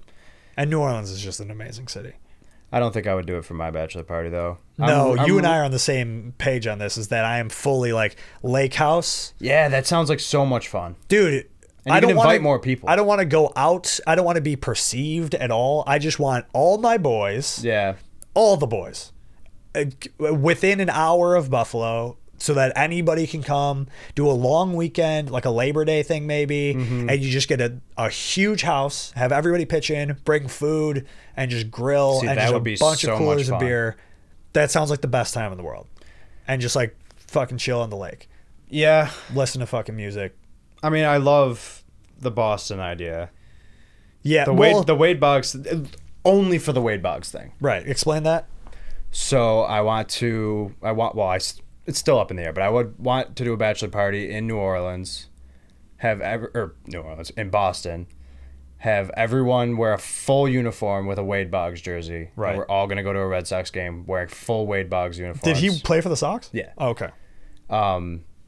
He also played for the Yankees. So like for our Yankees friends that will be there, Sure, they can do a Yankees. you can do it. jersey. I don't even care if Yeah. they're not even playing the Yankees. Right. Like, you can wear a Yankees, even if you want. He played for the Rays too. You can get a fucking Wade Boggs I'll do Rays that uniform. one. Yeah. And then anyone's just like, "What the fuck are you guys doing?" Just like, I'll- "Oh, we're doing a Wade Boggs thing." I'll dress up as Boss Hogs. No, Liam already called that. Fuck. Yeah, Somebody had to. yeah, and that's a Liam thing to do too. Liam would dress up as Boss. He would be a better Boss Hogs than I would be. And then that night, we fucking hit the town, fully dressed as Wade Boggs. And he had a mustache too. See, like that's the whole thing is like I think about like if I was just living in that city and saw that group of guys, I'd be like, what a bunch of fucking tools. Fine, fuck him. Yeah, that's true. It's all about me that I mean, weekend. it's kinda But that's this- another thing. I hate attention. I hate when attention is on me. Yes, I Can't mean, stand it. I have a very interesting relationship with attention. You know what I mean? Because obviously I do fucking this. Yeah, and you're the front man of a band. Right, and I do stand up like and my whole thing is like through therapy it was like when I was 3 years old, Mom used to dress me up as a cowboy and I used to sing Garth Brooks songs for our entire family and they all loved it until they didn't anymore. And then I was like, what the fuck? I don't even remember any of that. Well, yeah, I was 3, Yeah. you know. Yeah, so it eventually became like I feel like my early childhood, my earliest memory started off of everybody just adoring me and wanting to see me perform, and then they just didn't anymore. And then I was like, all right, I have to keep changing this until they care again. You know, it's like, Yeah. all right, well now I'll get into punk music. Okay, well now I'll be a rapper. Okay, well now I'll do like a singer-songwriter thing. Well now I'll be a comedian. Well now I'll start a podcast. And nobody, they still don't care. You know. Yeah. Yeah. I care. That's what I'm talking about. That's what's up. And that like Well, we for- shared a bed. You have to care. Yeah. You know what I mean? And I wet the bed for a long time. What the fuck, dude? Yeah. Dude, that's the thing. Like I wet the bed till I was a teenager. Wait, actually? So I wet the bed till I was like 18. Bruh. Not every fucking night. But Yeah, it, but, like- it happened. I mean, I started drinking when I was 12. Yeah, that's fair. So I would like wake up in my piss and be like, "Oh fuck." Yeah, you were a guy who would get fucked up when you drank too. Yeah. So I like feel like I started drinking when I was 14 probably, but I feel like I didn't get actually drunk until I was like 17. Cause dude, I was like when I was like in 7th grade, I was drinking, Yeah. I was smoking, I Uh-huh. was dipping, Uh-huh.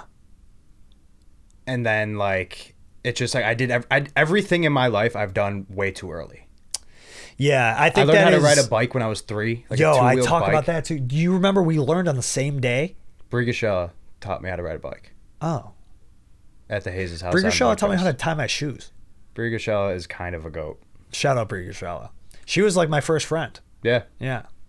We were besties until we were like 5 and then never spoke again. Yeah. But she did teach me how to tie my shoes. Anyway, I have a memory in my head. So all right, maybe this memory is wrong. But I have a memory in my head of, and maybe this is why, because maybe you learned at the Hayes' house, right? Yeah. I do remember that. On Woodcrest. Yes. So, but I remember us being in our driveway on Densmore, and Dad took both of our training wheels off, and you were just zooming. Yeah. And I couldn't figure it out. And I was like, God damn it. Like, and that's a memory that stuck with me. That was like, my little brother figured out how to ride a bike before I could. Yeah. But you had pre-lessons. You were taking private lessons. Yeah, I was. Yeah. And I just, But that was and the I same was beating day. myself up about as it. soon as Dad picked us up, Oh, we that was went the home same and day? took my Training wheels off? Oh, and then maybe I was like, I want to too. That does sound right. This is all coming together. Yeah. That it was the same day. Mm-hmm. And then I did, and I couldn't figure it out. Yeah, I learned everything really early. Yeah. But you were also, I mean, doing like I'm more coordinated. well, yes, but getting into, drugs and alcohol earlier on is definitely like the youngest of 5 brothers thing. You know what I mean? Like that, I feel like that is just what happens, because like That's the true. first, There's less attention on me. well, and it's also like a lot of times you were doing it with the older siblings, True. Like I mean, the first time I smoked was with Dish, but like I also would at that same age, like 8th grade, summer of 8th grade going into freshman year, I was smoking with Danny and his friends all the time. Yeah. And it was like, but it was kind of a thing that it was like, that Danny was like, well, if you're going to do it, like do it with us, because they were like 20, 21 at the time. Yeah. So they were like, so that way, like we could take care of you, and know you're not doing other dumb shit. Yeah. So it was kind of that mentality. And that's like, which is good. So like in middle, like 7th and 8th grade, like we were like, me or whoever else, their older brother smoked weed. We just steal weed from them. Yeah. And then we just or we were just buying dirt fucking weed and smoking out of a can, and we're not getting high. We're just smoking weed. Terrible. And then the first time I got uncomfortably stoned, I smoked a joint in the backyard with Danny and Liam. Dude, when Liam used to smoke, And so funny. I remember we were sitting there, and all of a sudden I was like so high. Yeah. And I remember I was already nervous because I was about to umpire a baseball game for the first time the next day. Oh my God, that's so funny. And the thing is, and that was like the police athletic league. Right. So, and they're the worst umps ever. So they don't train. There's no training. They just throw you. Oh, you play baseball. You know the rules of baseball. Yeah, like, yeah. Go ahead. I got super stoned. And then started overthinking. And then about I was that. like, fuck. I remember laying in bed and I was like, why do people like this? Yeah. Like, this sucks. And then the next day I woke up, I was fine, whatever. And then going up this game, my first game is either 8 or 10 and under. All of their parents are there. Yeah. And when kids are that age, their parents think that they're going to the MLB. And I remember, like, these parents screaming at me. And I was like, this fucking blows. Yeah. And then the guy, some like random guy came up to me after the game, and I thought he was going to be like cool, and he was such a dick to me. And I was like, I've never umped before. This is the first time I've ever done this. He's like, oh, we'll do this differently, do this differently, do this differently. And then I went up to the top of the bowl, and the guy who ran the league at the time was like, what the fuck did that guy just say to you? And I told him, he was like, did you tell him to fuck off? And I was like, no. And he's like, if that happens, tell them to fuck off. He's like, that's bullshit. And I was like, all right, fucking fine. And then that was my summer job up until college, like freshman year of college. Yeah. It was awesome. I loved it. Fucking the Muck Dogs, like, PAL was like the best league ever. Yeah. There was no bat like regulations. So like when I was in 8th grade, they came out with a new bat. So like the type of bat, so the type of metal. So it was BESR was the original ton of pop. That's like the ding. Right. So like, and like pitchers were getting hit in the head with line drives and fucking like having brain damage or dying. Good. So they changed it to what's called BB Core, and that is more, the pop is more like a wooden bat. It's kind of like the bat's dead, but like it's not. And when that changed, every league was like, if it's a metal league, it's like you have to have BB Core, you can't use it. Ump Composer checks, it's got that little stamp on it, whatever. PAL, they don't do that because guys like me are umping. Right. So like we're using BESR bats against kids who are all using BB Core bats because they all play travel, and we were just a bunch of fucking hooligans on a team that I threw together and was coaching. Yeah. And we would just like do anything, dude. We're like chewing on the bench. We all had walk-up songs. We'd bring a speaker and like had walk-up songs. And every other team just hated that you guys. Dude, I remember my senior year was the year we won the championship, and we had a horrible record because we didn't give a shit. Like if we played on a Thursday at 2:00. Yeah. And there was a Canal Side concert that day. Nobody showed up. Well, no, we'd play, but it'd get to be like 3:00, and it's like, all right, well, we have to go get to the train tracks and pregame this Canal Side concert. So it'd be like 3:00, and like we'd go up to the team, and we'd be like a few innings in the game. We'd be like, this game's taking way too long. You guys can win. We have to go. And we'd just be like, all right. Because you had to go drink beers 6 hours before this concert starts. We just have to get to the train tracks and kick the hobos out so we could drink beers. And we did it every Thursday. I think we probably played like 12, 14 games. I think we won like 5. There's 4 teams. We finished in 3rd. So there's like there's like Delaware Park and Cas Park. There's 2 different leagues, both with 4 teams. And I remember, so we had a shitty record. We finished 3rd out of 4. And I think the 3 wins were against the 4th place team who didn't have any wins. And then we had to go to Delaware Park to play their 2nd place team. And the guy who runs that came up to us because he knows me from umping, and he was like, these guys are pretty good. Like, I don't know if you guys are going to beat them. And we're playing 19 and under baseball. We have like Chods playing for us and Dirt playing for us, who were both like 20. Right. At 21. And they don't check that. We weren't even on the roster. Fuck them. So we're just like, we have all these kids who didn't play with us in the regular season that we just brought in for the playoffs. Fucking we played the West Side, crushed them. And then we played the 1st place team, and the same guy was like, all right, you beat the fucking 2nd place team. These guys are really good. Right. Beat them even worse. Beat them like 12-0. And then we played an undefeated team from Jamestown in the championship, and we fucking won that game. Andrew Mahalski hit the game-winning run. Or had the I think I was there. Yeah, it was at the Coca-Cola Field. Yeah. Yeah. And that is like some of the best memories out there, because we were fucking douchebags. Yeah. And we had a Twitter account, and we would just like talk shit. We'd like find kids. Dude, of the other team. those years of Twitter were so fun. Yeah. Of like just talking shit, dude. Like just Twitter beef back in those days, dude, was just like so fun. Just regional Twitter beef. This one kid, he like tweeted something like, just put the definition of South Buffalo scum, like, you guys were fucking douchebags. And then like our whole entire team is in the comments just going muck. Right, just muck. trolling. Yeah. Just muck. Just the muck dogs, everything. We just scream. We'd show up to a game, we're just like, muck. Anytime we see just a hooligan. If we see those guys, if I see those guys at like docks or something, and we're all in there, we're still to this day screaming. Yeah, you guys muck. are the bad news bears. Yeah. Yeah, but we were good. Right. Yeah. See, and I have nothing to relate to that. You played ball for a little bit. I played till I was 10, and I always tell the story that like my team, because you were on Morrissey, I was on Kane. Yeah. And which I liked because they were my friends.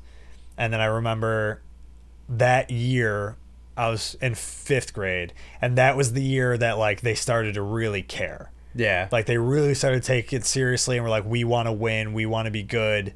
It wasn't just like, have fun out there, guys. You know, which was very much my vibe. Yeah. I was a have fun out there, guys kind of guy. I'm like, I'm not, I just like being out in the sun, a little vitamin D, and balling my bros, and sprinting to the snack stand after the game. Absolutely, that was the best part. Dude, and getting a Choco Taco. Exactly. Okay, that's all I was there for, and because it made my father happy. Yeah, and so 5th grade was eventually where they started really caring, and then I remember Jackson, right? Hey, buddy, your buddy. Jackson Brown? Yes. Yeah. He was on the team, and I did not know him before, and he's good. Beast. He's a good baseball player, and he really cared. Yeah. And I think it was him who, like, eventually was like, buddy, like, you're not good. To me, it was like, you're just not good. Like, you're bringing us down here. And I remember, like, not really even being upset about it. And being like, yeah, that's fair. Like, I'm not really here for what you're here for. Yeah. It was like new boss came in, and was like, we're changing things up this year. He's the definition of a dog too, man. Yeah, and he was good, and I respected it. And I remember it was like early, we didn't even play a game yet. And it was like after practice one day at Dorrance Park. Yeah. Dad picked me up, and I was just like, hey, I don't think I want to play baseball anymore. My dad was just like, all right. That's fine. Yeah, that's cool. Whatever you want to do. Yeah. Yeah, I was talking to a friend last night, a coworker. We were at like we went out last night for drinks after work. I was not drinking, and she was just asking about like our family dynamic. Do people like freak out when they find out how big our family is to you? Well, maybe not, because you're around like a lot of South Buffalo guys who probably also come from big families. But like like even like coworkers, when I tell them, they're like very surprised. Yeah, and it's always like your poor mother or whatever. Yeah, classic. Yeah, it's like, yeah, right. She was the one doing it, so yeah, right. Yeah, like literally. Yeah, nice. So, yeah. Just making those kinds of jokes about our mom. Piping. But yeah, people freak out about it. It's so funny. And the question is always like, what was it like growing up with them? Did you like growing up with them or that big of a family or whatever? And like, I mean, my answer is always like, yeah. And like, I always talk about like what's nice about a big family is like at like family parties, you just find your circle. Yeah. Like we have like our little like circle of like. Now we have the stoner circle. Well, that's basically who it is. It's like you, me, Kristen, Kelsey, and Luke, and we all just kind of like are like, isn't our family fucking insane? Mm-hmm. Which is nice. It's a nice thing to have. But why did I bring this up? Oh, she was asking about like, she was like, do your parents like have favorites?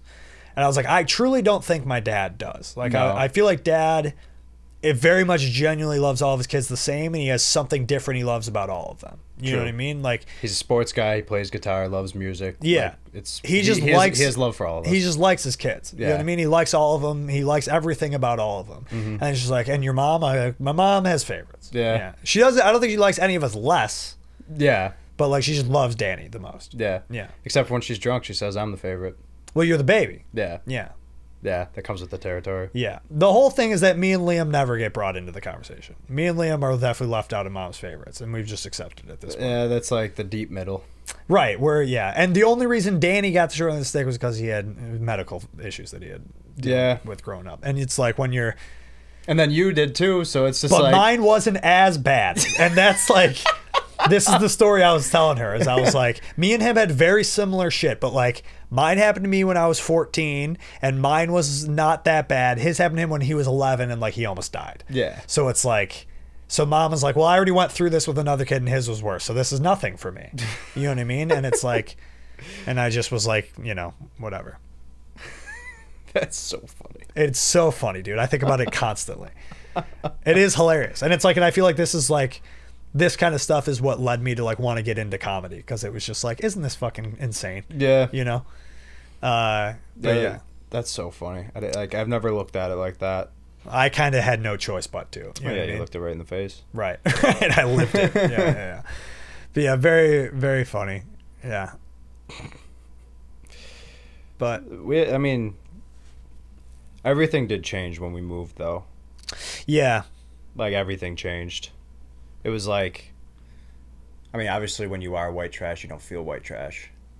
Yeah, I don't know if we were white trash, but we definitely had some trashy elements. We had a dash of garbage in us, for sure. Yes.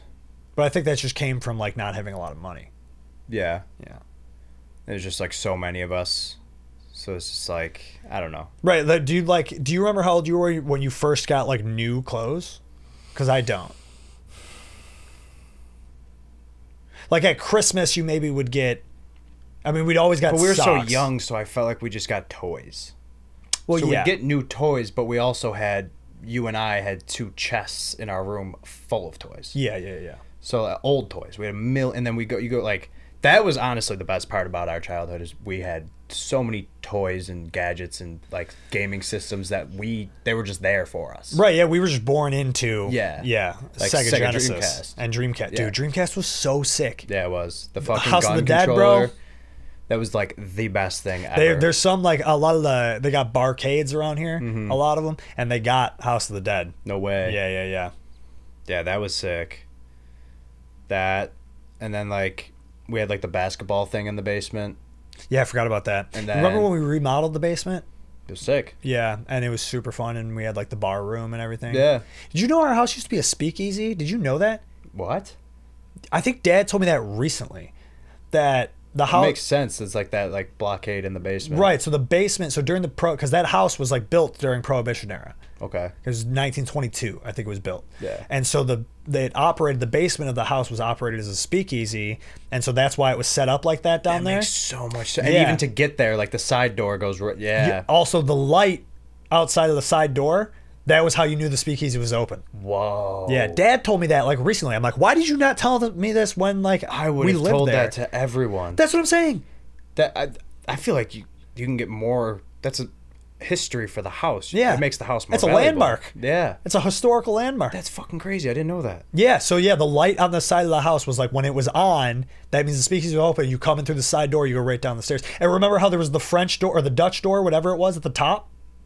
You know how the door Yeah, I only don't opened remember. halfway? It could open halfway. Like you can, I think it's called a Dutch door or, yeah. But it's like, I don't remember you don't remember that on Densmore? The door, so like when you walked in the side door, Yeah. you walk up the steps to get into the living room kitchen area. There was like that little That hallway half there. door you're talking about. Yes. Yes. That's why that was like that. Whoa. That's fucking nuts. Yeah. And it all makes sense too. Yep. And I always apparently, thought I always had it in the back of my mind I'm gonna buy that house one day. dude, I'm so interested in what it looks like on the inside because I know they gutted it. Yeah, it's completely different. Neil Brizzy was telling me about it, like when it was like when people first moved in after we left. I remember him telling me about it. He's like, bro, they changed everything. They took the pool out. Yeah, well, he texted you. He was like, "Those bastards who took your house, took the pool down." Yeah. Dude, so that many. was the smallest pool of all time. Yeah, but I mean, for us, it was fine. But so many good memories in that pool, dude. Like so. When you almost drowned. Yep, I did almost drown. Yeah, dude, what the fuck is wrong with me? There's just like maybe I thought that was me. that's crazy. I thought that was me until you were like, you told me it was, and everyone was like, "No, that was Aiden." I was Yeah. like, "What? Why do I have a memory of that? Like that was me?" That's insane. Yeah. Yeah. No. Is that a Mandela effect? I don't think that's a Mandela effect. Maybe, I don't know. I don't know what that is. That's strange. Because I was like 4, I think, when that happened. And it just was, I think it was just a thing of like, I was the only one who had to wear floaties. And so like, I just don't think you were maybe in the pool or something, but like Yeah. nobody else had floaties on and I felt like a fucking geek. I'm like, why do I got floaties on? So I just ripped my floaties off and just jumped in the pool and was just at the bottom. And Mom is yelling at Dave to get me out because I'm just at the bottom of the pool and Dave has no idea what she's saying to him. Yeah. Dave's like, what? Like, she's just freaking out and Dave's like, I don't know what you're trying to say to me. And then Liam was just like, I got it. And Liam jumped in and saved me. And then Mom was like, you guys are my least favorite. That's what she said to both of us. Jesus. Yeah. So Liam saved my life. Shout out Liam. Thanks, Liam. Wow. Yeah. That's crazy. That is so. I can't get over that speakeasy thing. That's insane. Yeah. The garage was also sick. Remember when it was The second floor, like the loft of the garage, Yeah. was sick. Do you remember when we would bring the trampoline into the garage when it was raining? Yeah. And we would bring the boombox in there and listen to Californication by Red Hot Chili Peppers on repeat? Not that specific, but yeah, I remember. I do. that. I remember. I have a very vivid memory of that. And I remember putting the trampoline next to the pool and Yeah, jumping of course. in. Yeah. And that's another thing is like you don't really see trampolines without nets anymore. No, we were living crazy. Dude, I remember. Trash. Yeah. I wouldn't have done it any other way. Yeah. South Buffalo living, baby. But yeah, things definitely changed when we moved to West Seneca, though. Like, and definitely, like, I mean, I remember being really sad when we moved, and like, I didn't want to move. Yeah, I cried for sure. I didn't want to move. I remember that last day. I cried our first night on Yeah. Brinewood. Yeah. Well, we didn't have beds, I don't think, on the first night. We were like, our beds were like late in getting delivered, so like we slept in the living room or something. I have a very specific memory of that like our beds That I don't remember. hadn't been delivered yet. Or something. I don't know. Anyway, but I remember the last day, like, because we had gradually moved out. Yeah. And then it was like the last day of moving, and I remember just being at the South Buffalo house, and it was just empty. Just like an empty house. And it was like, the Will Smith thing at the end of exactly. Fresh Prince. And it was the only thing we had ever known. Yeah. And it was just like, and basically Mom and Dad were like, yeah, we're not coming back here. Like, this is it. And we were just like, what the fuck? And I remember just bawling my eyes out. Being like, I don't want to leave. Yeah. This is all I know. Well, I think the biggest thing for us is because we were so young and we spent so much time in that basement, and then Yeah. we were going into a non-finished scary basement in the new house. Yeah, okay. That's a good theory. And there's fucking poles in the middle, Yeah. so you can't do anything with it. The basement at Mom and Dad's house sucks. Yeah. We tried so hard to make it cool. There were some cool times. We had parties down there that fully worked out, you know, but yeah, but it just, Yeah, it sucks that basement is the way it is. Yeah. And now it's like, since they remodeled the kitchen, they had to like do more work in the basement to like support the floor or whatever. And so there's even more poles. There's more poles. Like, They're and they're like right next to the other one, so there's just less room to do anything. Oh, it's terrible. Yeah. Yeah, but the South Buffalo basement was sick. That is kind of what I strive to have in my basement in the future. And it wasn't even like it was a finished basement. There was just one section of it that was like, well, nice. no, because then they put up all the drywall. Right. And they built multiple rooms in the basement. Do you remember like doodling on the wood, the studs before they put the drywall up and being like, hey, people of the future, you know what I mean? Well, how about when they first tried to sell the house and Dave like wrote in the closet and was like, what was the name? I don't Ethan remember. Or something? Yeah, it was like, I died in this house or something like that. Yeah. That attic was really scary there. Yeah, whatever it was, like the year that they wrote was like before the house was built. It was like 1800s. The house was built in 1922. Yeah. Because I remember because the attic was in our closet. Yeah. And it was like, I feel like I did spend a lot of time up there until I was very scared of it. Yeah. Dude, well, one time Dave scared the shit out of me. Was that with the rocking horse? No, with they had remember the green mask the from scariest mask ever? Yeah. Yes, it was from Goosebumps. Mm-hmm.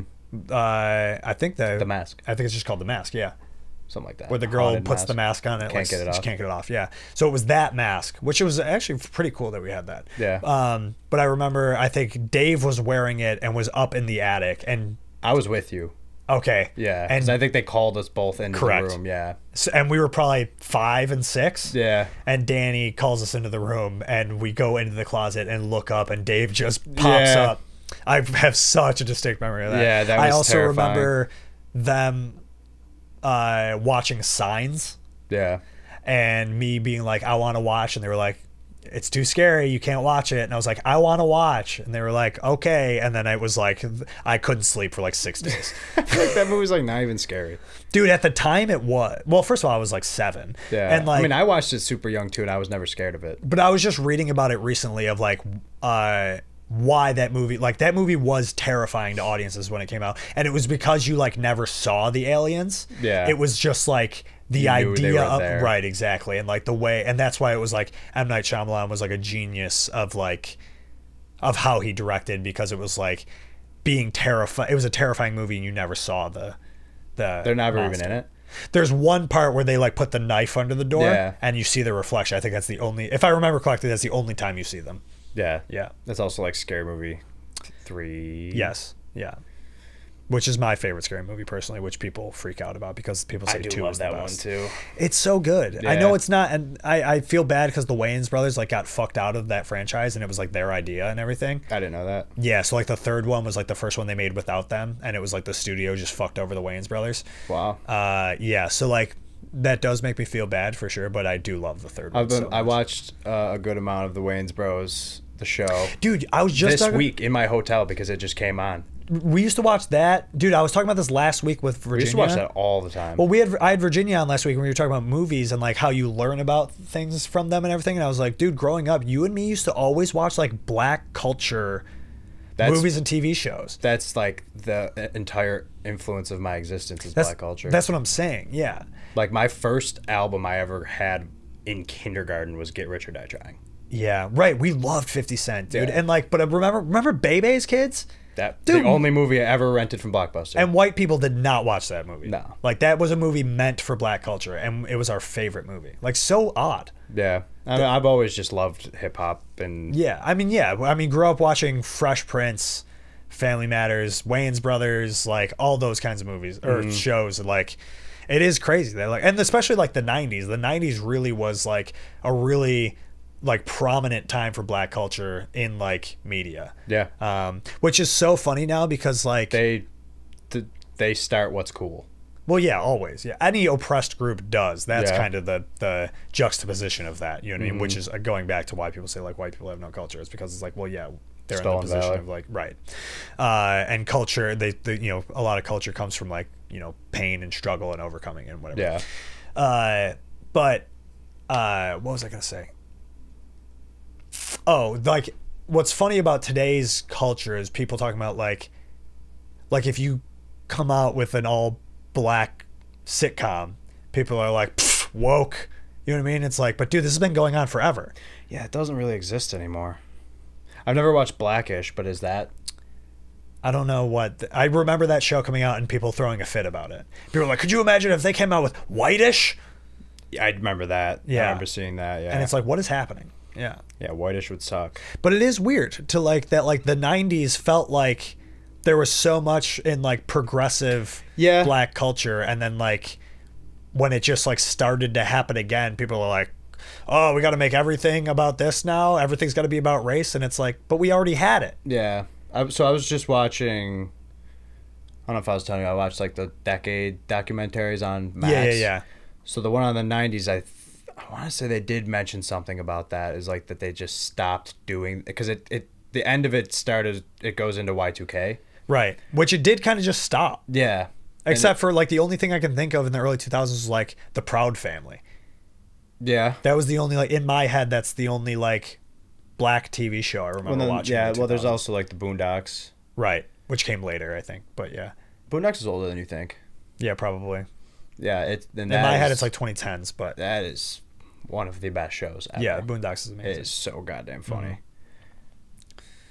I don't think I can even think of anything else, which is fucked up. That I can't. There are a lot of good movies and shit though. Like Remember the Titans and Glory Road and like that. That's what I was talking about. Awesome. That's what I was talking. Dude, that movie's got like a 50% on Rotten Tomatoes. I was like, did that movie suck? Because I loved it when we were kids. I remember Grandma taking us to see it at Flicks. I think it was Aunt Cher. No, it was Grandma. Because Mom and Dad were on vacation. Grandma was watching us. I remember going. I had a horrible experience that day. Oh. So I still this day I don't know what it was. I was wearing a leather jacket because we were a leather jacket family back then. I do remember that, yeah.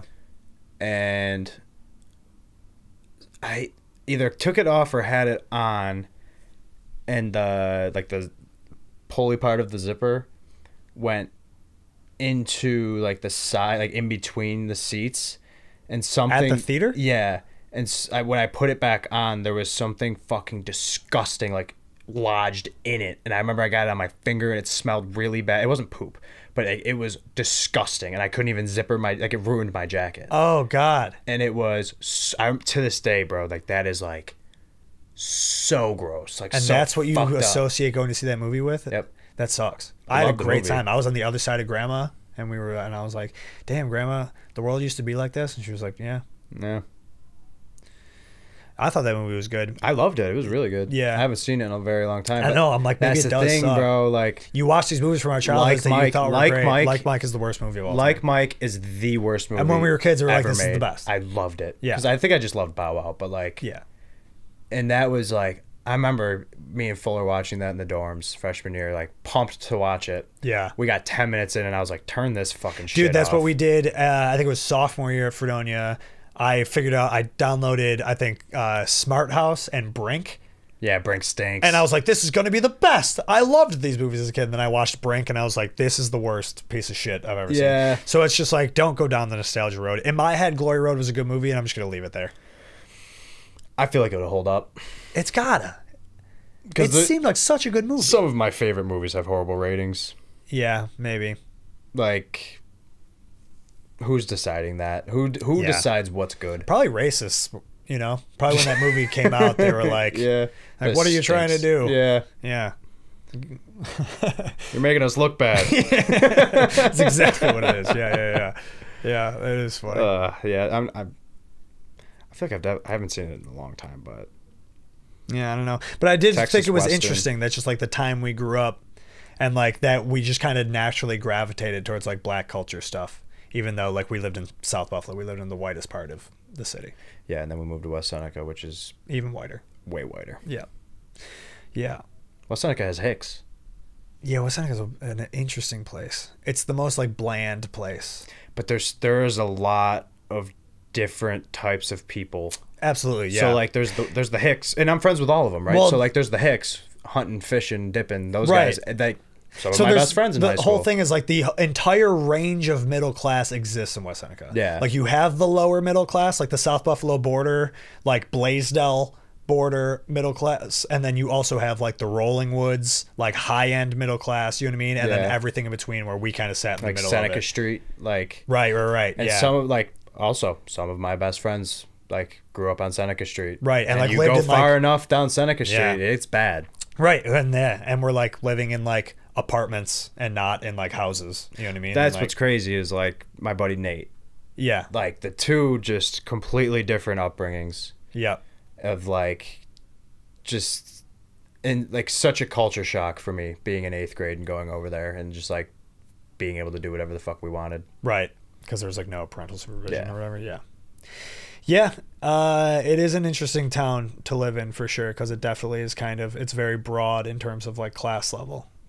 And I don't As far as like because the middle class is kind of a wide range. You know what I mean? Like like living in that town, you could be making anywhere from like 30,000 a year to like 500,000 a year. Yeah, and I still don't understand why there's 2 high schools. Well, at one point I think it made sense. You know what I mean? Like when Mom was growing up and she has 9 siblings and that's like normal, and there was 2 high schools. Yeah. You know what I mean? And now like people are having less kids. It'll be 1 high school again. Yeah, it has to. Yeah. I think if they want to compete in sports, they're in gonna general, have to. school districts are going to shrink because less people are having children. Yeah, like there's 3 Williamsville schools. Yeah.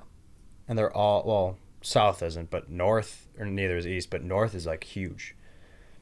And that's like, you're not playing your crosstown rival in a conference game because we're in the same town, but we're a bigger school, so we're in the higher conference. So like we were double A and they were single A. So you play them in a non-conference game, you win, you lose, it's camaraderie, whatever, but it doesn't matter, like Right. on paper. Like High school sports are interesting. There's some places where like high school sports are so huge. You know what I mean? Texas. Yeah. A lot of like small rural towns. It's like high school sports. Are high everything. school football. Wherever remember the high school Titans football takes place. in Texas. Is Remember the Titans is about a high nuts. school football team, right? Yeah. Yeah. Is it a true story? I feel like it is, Remember right? the Or it's Titans? based on a real place, right? I think it. I think it is. Yeah, that sounds right. But yeah, interesting. I never like. I couldn't imagine living like that, where it's like the whole. We're gonna go watch a bunch of teenagers. The whole town is pumped to go watch like 16-year-olds play football. But it is crazy because it's like their schools are like, oh, you go to the school because you're good at football. Yeah. You know what I mean? Where us, it's like you just live in this town and also like football. Well, it's also like that. It's like that too. Well, certain schools, Yeah. like private schools Yeah, but like the big that like have good sports programs, like the and shit. prep schools. Yeah, like yeah. huge programs. It's crazy. Yeah. And it's like that with basketball too. Not to where the whole town is going crazy for a fucking. I mean, maybe there is, but like, there's just these prep schools that recruit like these kids who are gonna be playing D1 basketball, Right. running to go to the NBA. Yeah. And it's almost like you're going to high school with celebrities, like IMG Academy, or like, you know where that is? It's like in Florida. It's like a top prep school in Florida. Okay. Is that like on the reboot of Bel Air when he goes to like a prep school and is like playing basketball and he's getting scouted and stuff? Is Very it like that similar kind to of that. vibe? Yes. All right. Bel Air, what a good show. Dude, that show is good. I haven't watched it. I haven't finished the second season. I like good. stopped watching it for some reason. But the first season was so good. The way- That's like the only good reboot that there's been. The way I'm not ruining anything for Yeah. you, but the way the second season left off, I think the third season is not going to be in school. I think it's gonna be summertime. Oh, cool. Yeah, That'll be cool to see. Yeah. I do really like that show though. it's good. I do like how corny it is sometimes too. Yeah, but it's also like when it gets real, it's good. You know what I mean? Like Yeah, and it's kind of like just like Fresh Prince was. yeah, where it's like it's the '90s and it's on cable, so it's like I got in one little fight. Right. Where it's like he gets a fucking caught with a gun. Right. in the show. Yeah. So The it's stakes like, are much it's higher that in he's this shooting show. a gun. They and just he's like they did a you great see job. him in Philly, Right. like- And they did a great job at like modernizing it and like how they changed the characters I really like. Like it's just really good. modernized everything. Yeah. Yeah, and I do also like that they didn't make Hillary like a fucking dumbass. Right. And they didn't make Uncle Phil fat and like make him be like the butt of the joke for being fat. You know what I mean? Yeah. Like the progressive moves He's they just made all fucking made yoked, sense. and he's a boss. And Yeah, he's sick. Yeah. he's not a Jeffrey, judge. dude. Jeffrey being like this badass like spy. The Jeffrey character is insane. So sick. Yeah, he's a beast. Yeah. Was he a DA? Yeah, something like that. Or he's running for DA or something. He's just a lawyer, I think, at the beginning. I'm Yeah, sure yeah, eventually yeah. he'll get to a point where he's judge. Because I think that's how Fresh Prince was too. Yeah. And no, I don't know if anybody's going to care about this, but this is a very fun conversation. This Yeah. is the first time I've had one of my brothers on, so that's cool. I I mean, gonna this is exactly what we've been doing all day. right, which is why a podcast just makes sense. Yeah. Because I just thought it would be good to tell like childhood stories and talk about how, again, we just had this like very similar upbringing, but like turned out so different. Yeah. You know what I mean? But like obviously are still. But we're bros. very similar in many well. ways. Our personalities are similar, but like Yeah. our interests are very different. Yeah. Yeah. Which is fun and interesting, and and then we were roommates in college, which I think is funny. I really only went to Fredonia because you and who was it, Crawley? Matt Crawley? Yeah. Literally, I went to a party at the club hockey house. Yeah. My first time in Fredonia partying. Okay. And literally, like, I was talking to I you. miss and Matt Crawley. I love that guy. He's the man. I haven't seen him in Hilarious. so long. And he came up to me and was like, "So you coming here?" And then you looked at me like, "Are you coming here?" And I was just like, "Yeah." Yeah. And that's how I decided where I was going to college. Dude, they put a lot of pressure on it, and they say like you shouldn't go somewhere just because your friends are there. But like that's the only reason I picked it. I don't And regret a single fucking thing, me man. neither, It was bro. so much fun. It was the best. It was so much fun. I only went there because my friends were there. I miss it so much. Did it like yes? I would do it all over again. It was so much fun. Maybe I would have been better off if I like because I originally was looking at Ithaca. Okay. And was like gonna go for like sound recording and stuff, and my life probably would have ended up way different, and maybe I would have actually like gone on to like actually work in like studios and shit. But like I don't know, I'm fine. I like my life. I like how it turned out. Yeah. So also sick that we both are ending up like doing kind of like somewhat adjacent to like what our dreams eventually were. You know what I mean? That's exactly what I said earlier. Like, we went to the same high school, same college. Have those interests ingrained in us right out of college. Get a stupid fucking bullshit corporate job. Yep. And then just get a sick job that you love. That's something you are interested in. Yeah, we pretty much have the same trajectory. I love sports and I love hats. I love music and New York City. So it makes sense. Yeah. Shout out. Fucking sweat my balls off. All right, let's go get something to eat.